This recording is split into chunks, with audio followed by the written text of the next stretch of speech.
They didn't see it coming. They walked into that room believing the system would finally hand them what they thought they deserved. They didn't know I was the system. My name is Claire, and this is the story of how I went from sleeping on a pull-out couch in my aunt's one-bedroom apartment to sitting behind the desk that made my father go pale. I was 17 years old the night my father told me to pack a bag. It wasn't a conversation. It wasn't even a fight.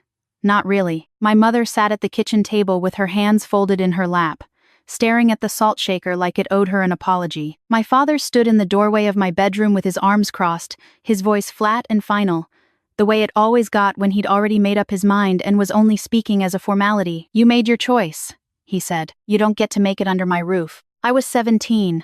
I was 3 months pregnant. And the choice he was referring to was the fact that I had refused to quietly disappear to my mother's college roommate's house in Ohio, have the baby, give it up for adoption, and come home like nothing had happened. That had been their plan. Clean, efficient, invisible. The kind of plan people make when they care more about what the neighbors think than about what their daughter is going through. I didn't want to give my baby up. That was my crime.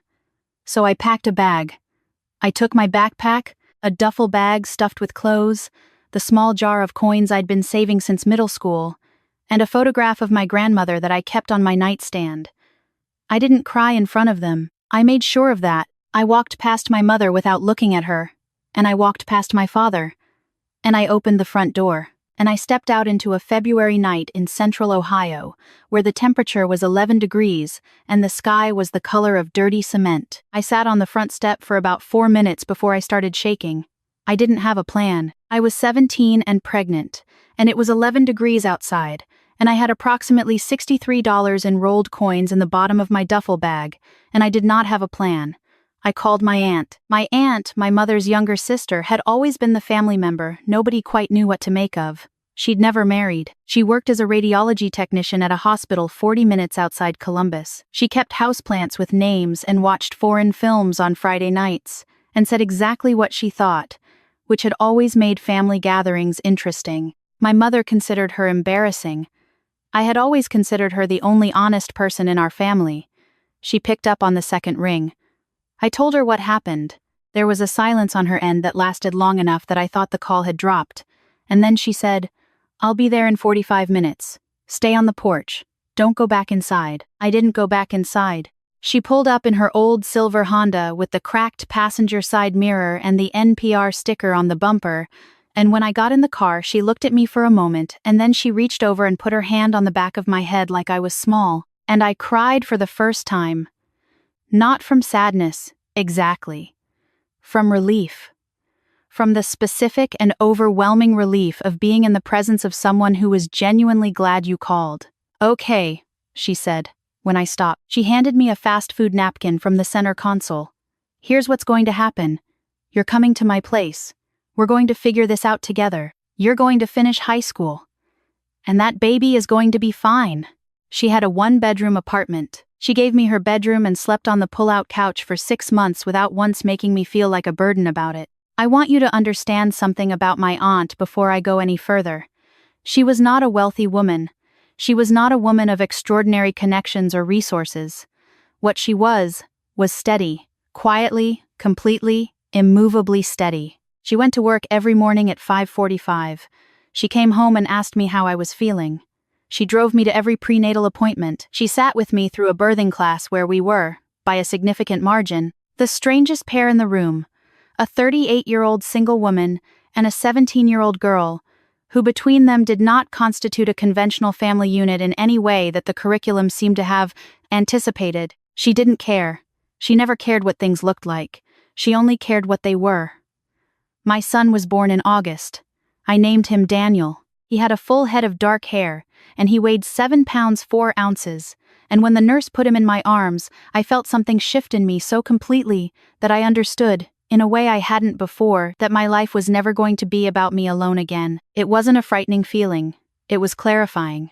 My parents did not call. Not when he was born. Not for his first Christmas. Not for his first birthday. There was nothing. My mother and I were not speaking. And my father had made it clear, through the silence itself, that he considered the matter resolved. They had drawn a line, and they appeared entirely comfortable standing on their side of it. My aunt helped me enroll in the local community college when Daniel was 4 months old. She watched him during my morning classes, and I was home by noon.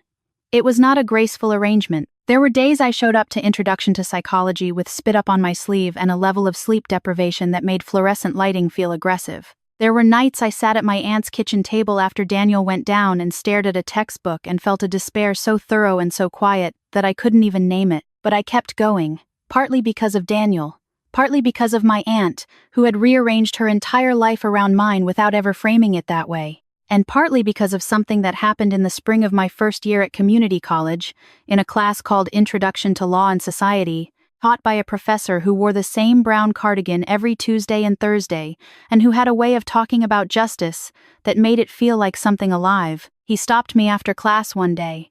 He asked if I'd considered transferring to a 4-year program. I told him about Daniel, about my situation, about the general shape of my life. He listened without interrupting, which in my experience was unusual for people who hadn't specifically been trained to do so. Then he said, "That's not a reason not to go. That's a reason to go." I transferred to Ohio State the following year on a combination of academic scholarship and federal aid. My aunt and I worked out a system. Daniel went to a subsidized campus daycare 3 days a week. I took night classes when she was available to watch him. I graduated in 3 years, not 4, because I couldn't afford the luxury of the standard timeline. I want to tell you about the moment I decided to go to law school, because it wasn't a dramatic moment. It wasn't a lightning bolt. I was sitting in the law library at Ohio State, in the middle of a research project for a political science seminar, and I pulled a case file and started reading, and I got completely lost in it. Not confused, absorbed. The kind of absorption where you look up and an hour has passed and you didn't notice. I sat there and I thought, I could do this. And then, more quietly, I want to. I took the LSAT that spring. I applied to 7 schools. I got into 3. I chose the one that offered the most financial aid, and happened to have one of the strongest family law programs in the state. Daniel was 6 when I started law school. He thought law school was a building where I went to read. He wasn't far off. Those 3 years were the hardest of my life, and also, in a particular way, some of the best. I was older than most of my classmates. I had a child. I had no family safety net. I had a study group that met twice a week in the library, and a son who made me read him the same picture book every night for approximately 11 consecutive months, and an aunt who answered the phone every single time I called, no matter the hour, and told me, with consistent and genuine conviction, that I was going to be fine. She was the one who drove me to my bar exam. She sat in the parking lot and read a novel while I was inside, and when I came out, she was waiting by the car with a coffee and a look on her face that said she had never doubted the outcome. I passed on my first attempt. I clerked for 2 years. Then I joined a mid-sized firm in Columbus doing family law custody cases, divorce proceedings, child welfare matters. The work was heavy in a particular way. I sat across from parents and children in some of the worst moments of their lives, and I tried to help them find something workable in the wreckage. I was good at it. People told me I had a way of making them feel like the situation wasn't hopeless, which I believed, because I had personal evidence that situations that appeared hopeless sometimes weren't. I thought about my parents occasionally. Less as time went on.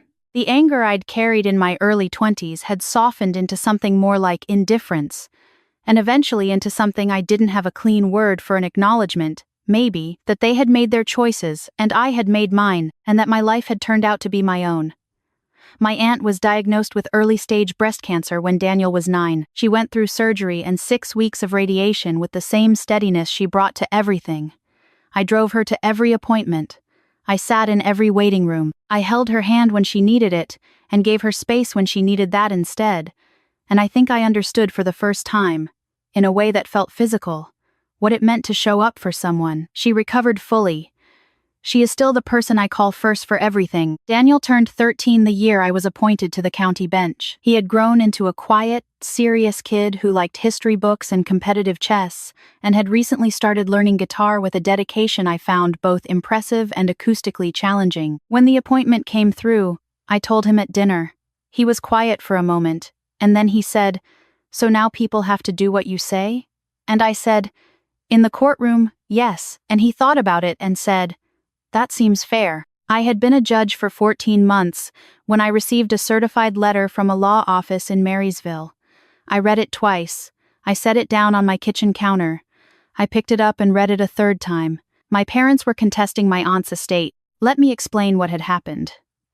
My aunt, being the kind of person who thought practically about uncomfortable things, had updated her will after her cancer diagnosis. She had left the majority of her estate, her savings, her retirement account, the value of her apartment to me and to Daniel.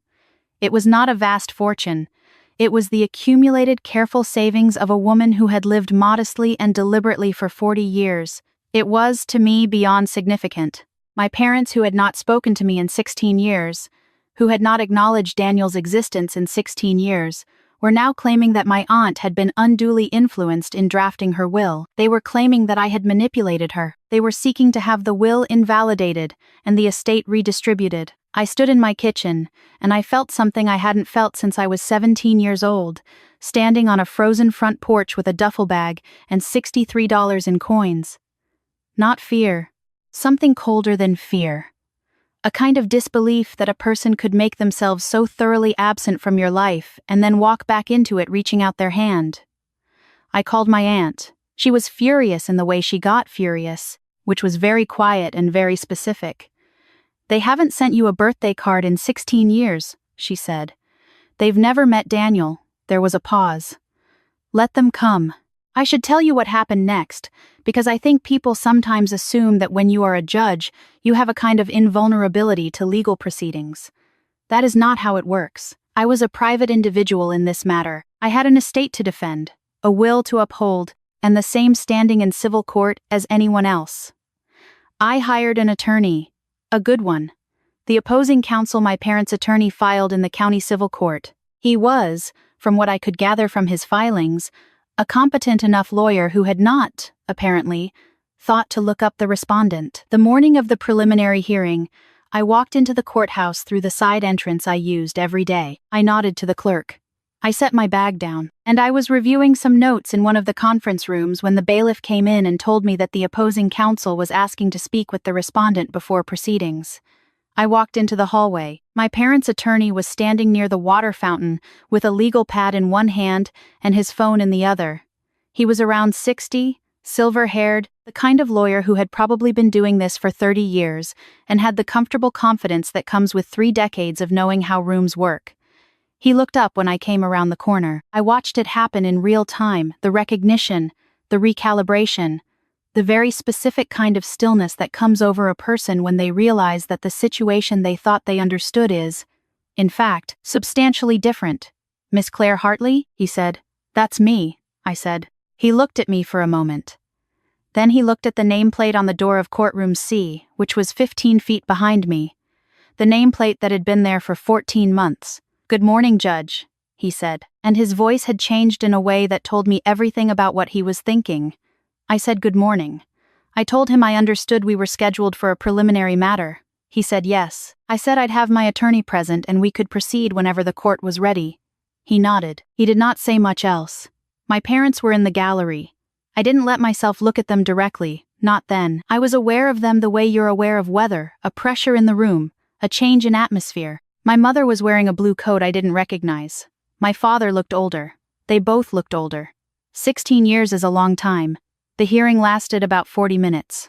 The opposing counsel's body language had shifted considerably from whatever posture he'd walked in with. My attorney raised the jurisdictional issue, the lack of substantive evidence for undue influence, the documented history of my aunt's autonomous financial management over 4 decades. The judge, a colleague of mine from 2 counties over, who had been assigned specifically to avoid any conflict, asked several pointed questions. Outside in the corridor afterward, my attorney squeezed my arm and said, "I think we know how this ends." We were right. The case was dismissed 6 weeks later for lack of evidence. My parents' attorney had, reportedly, counseled them to drop it somewhere around week 2, once the full picture had come into focus. I heard through a distant mutual connection that my parents had not in fact known what I did for a living. They had known I became a lawyer. They had not known about the appointment. They had not, as far as I can tell, made any effort to know. 2 weeks after the dismissal, I received a letter, handwritten, on plain white paper, in my mother's handwriting, which I still recognized instantly after 16 years. She said she was sorry. She said she had been sorry for a long time. She said she didn't expect anything. She said she just needed to say it somewhere. I sat with that letter for a long time. I didn't call her. Not right away. I thought about what my aunt had built: the steadiness, the showing up, the choosing to be present when presence was not convenient. I thought about Daniel, who was 13, and who deserved to understand that forgiveness and trust are not the same thing, and that you can hold both ideas at once without contradiction. I thought about the woman I had been at 17, sitting on a frozen porch, not crying, not going back inside. I wrote back. It took me a long time to find the right words, and I am not sure I found them, exactly. I said I had received her letter. I said I was not ready for a relationship, and I wasn't sure I would ever be. But I said I was well. I said Daniel was well. I told her he liked history and chess and was learning guitar. I mailed it on a Tuesday. I drove to the hospital after, to have lunch with my aunt in the cafeteria the way we did every few weeks, and I sat across from her with my soup, and I told her about the letter and she listened. And then she said, "That sounds like the right thing. It might not have been the ending some people would have wanted for me. I know that. I've heard the arguments for burning bridges completely, and I understand them. I've also learned, in 14 months of sitting on a bench and watching people in the worst versions of their conflicts with each other, that the people who carry the most anger over the longest distances are not usually the people who feel the most free. I don't feel free because I wrote that letter. I felt free long before that, the day I passed the bar, maybe, or the day Daniel was born, or the night my aunt drove 45 minutes through a February cold and waited in the parking lot while I gathered myself on the porch. I feel free because of all the mornings I chose to keep going when it would have been easier to stop, and I feel something else. Something I don't have a single word for, when I remember the look on a silver-haired attorney's face in the hallway of a county courthouse the moment he looked from me to the nameplate and back again, and said, with a different voice than the one he'd walked in with, "Good morning, Judge." That one I'll keep for a while.